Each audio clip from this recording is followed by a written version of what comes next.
So I'm Kelly Koppel, and I graduated from Mount Mercy University, but I have a couple of degrees. I went to Purdue, and I also went to Kirkwood, and I also did some continuing education at Portland State, doing some sculpture work. I was born and raised in Indiana, and then I spent 14 years in Oregon, and then I've lived in Iowa since 2016. So this piece right here, I love to be challenged. So this challenge for me was making a piece that could join together and have multiple purposes. So I love making my work functional, but having a sculptural feel to it. So this goes 3 different ways. This piece was, the challenge for me in this one was, it's earthenware and stoneware. So making sure that when you attach them, the shrinkage rate, just the challenge of it cracking, and then making something functional. So this actually fits on top of a mantle, and you can strike the matches on the lid and then put the burnt ones on the other side.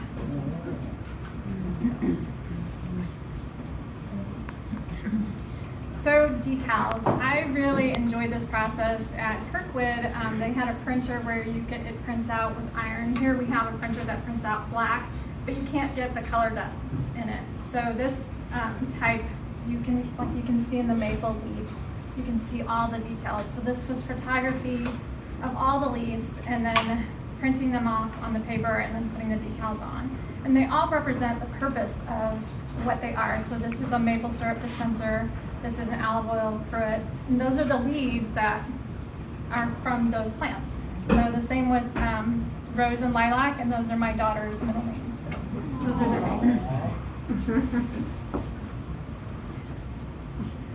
So this is my Gargoyle tree nightlight, and it is in the gallery right now. It's the first time that I put lighting to work, and it was a huge challenge to constantly put the wires in as I was creating it to make sure every single hole, that the shrinkage rate of the hole would be right. So I had to keep putting it in as I was building it up and making sure I had room for all the wires and the battery pack to go in there. And right now I have a joint back on it that's sitting out of it, but the packs, there's 2 lighting, the packs actually go inside and you can put that door on the back of it.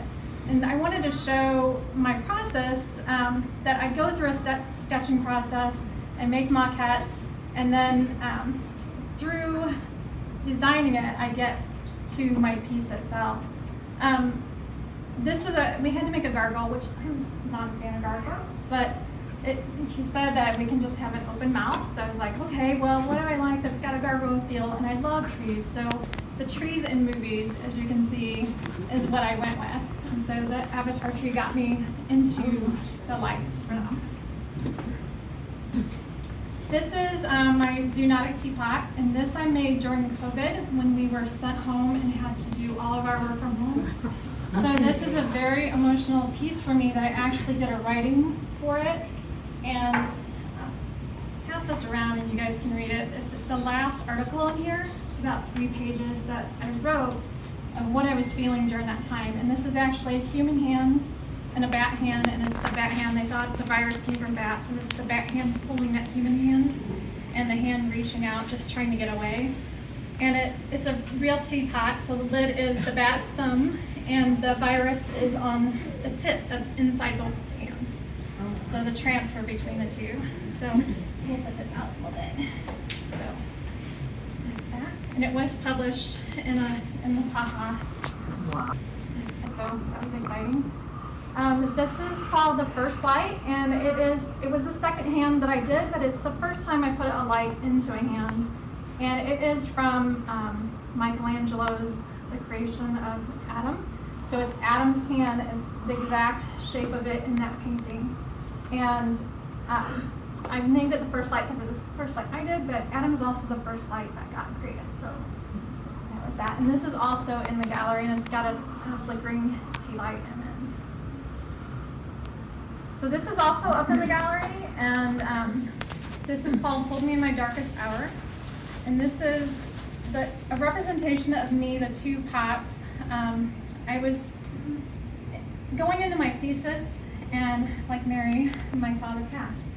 So I had complete artist block, and it was really hard for me to figure out what I was going to create.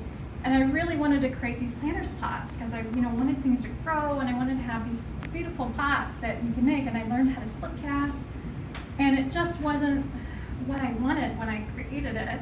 And I put all the work into it. So I decided to take the 2 pots and put them on top of each other and go with that. And then I literally started crying into the pot and was like, what am I doing? I'm so, lost. And I was like, okay, that's what I have to create about right now. And I really learned that that's who I am as an artist. So there's lights that flicker on the back wall, and it said, this is me, this is my husband's hands, and it's my tears on his shoulder.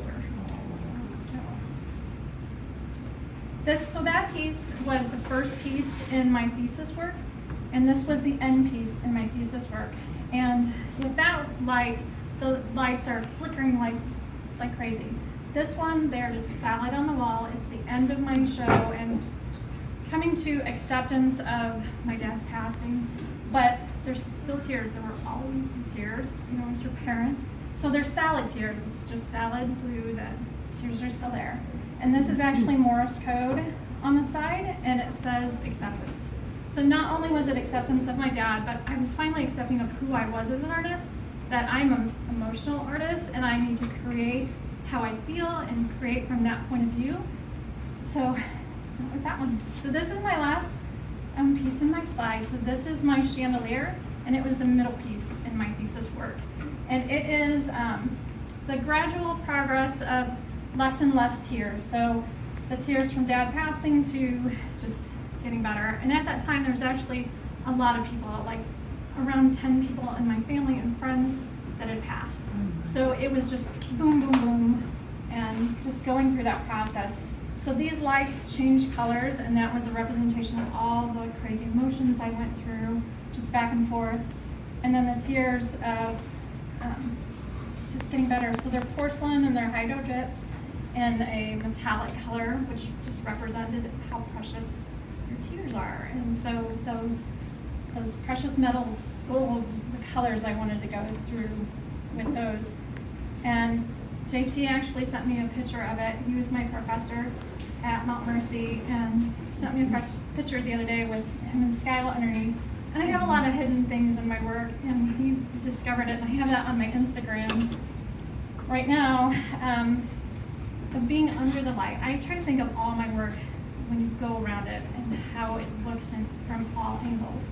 And he took a picture of him and Skyla laying under it, and it was just like, that was my hidden thing of like me and my dad, seeing the snow fall, seeing the rain fall, and just that angle of it. So I encourage you all to lay under it because it is a cool view. Skyla will tell you all about it. Yeah. So that's my chandelier. So that hidden piece, that first piece had acceptance, or that last piece of my show had acceptance. The first piece, a piece broke off when I was making it, and that's when I started crying. And so I took that piece and I made another piece of it, and this has Morse code that says SOS because I needed so much help and friendship during that time. So this was a hidden piece that I had in the gallery that I didn't share either. So, all the little things that we do. So, and I love teaching. So my quote is, I can make something and give it to you, but the best gift I can give you is my knowledge, because that's the one thing that you can keep for a lifetime. So that's been my true joy being here at the center, is all the classes I've been teaching, and I pick up classes, extra things that I can do. So that's me.